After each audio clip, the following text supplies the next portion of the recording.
Tēnā rā koutou e ka mana, e ka reo, e ka wehi, e ka tapu.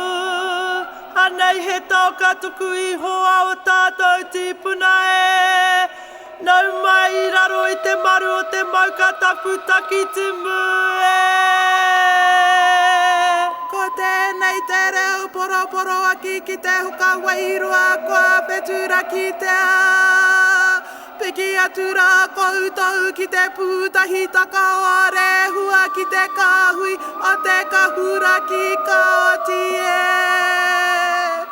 Aki wairua mai, aki wairua mai. Tau te mai ki tēnei te hao tahu pōtiki e whakatau mai rā.